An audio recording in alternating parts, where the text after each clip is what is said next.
Hello everyone, welcome back to the channel. So this is the solution for class 12th chemistry chapter solution example number 3rd. Calculate the molality of 2.5 gram of ethanoic acid CH3COOH in 75 gram of benzene. Fine, तो first of all तो molality का formula लिख लेते हैं. Molality का formula होता है molality equals to number of moles of solute divided by mass of solvent in kg. mass of solvent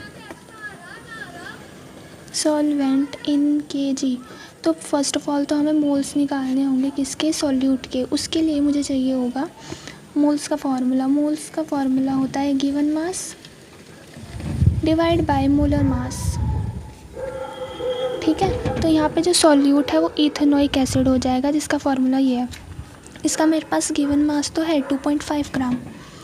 अब यहाँ पे क्या चाहिए होगा, इसका मोलर मास. उसको हम कैसे कैलकुलेट कर सकते हैं. CH3COOH, कार्बन का 12, हाइड्रोजन के एक एटम का मास होता है 1, यहाँ पे कितने हैं 3, प्लस कार्बन के एक एटम का मास 12, प्लस ऑक्सीजन के यहाँ पे 2 है, 2 × 16 क्योंकि एक ऑक्सीजन एटम का मास होता है 16, प्लस हाइड्रोजन का होता है 1. तो ये आ जाएगा 60 ग्राम पर मोल. ठीक है, 2.5 ग्राम हो गया. इसका जो मोलर मास है वो हो जाएगा 60 ग्राम पर मोल. अब इसको आप कैलकुलेट करोगे, ग्राम से ग्राम कैंसिल हो जाएगा. ये कुछ ऐसी कैलकुलेशन आएगी जो कि इजी कैलकुलेशन है, कर सकते हैं. इसका आंसर आएगा 0.0417 मोल. अब यहाँ पे है 75 ग्राम ऑफ बेंजीन. तो हमारे पास 75 ग्राम है, इसको कन्वर्ट कर लेंगे केजी में.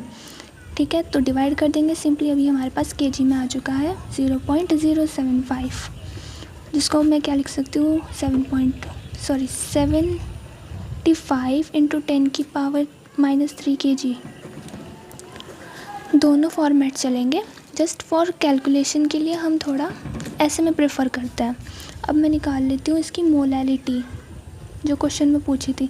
नंबर ऑफ मोल इतने हैं 0.0417 divide by mass of solvent 0.075.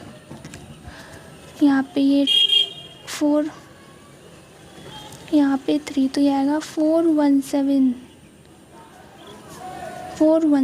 Divide by 75 × 0.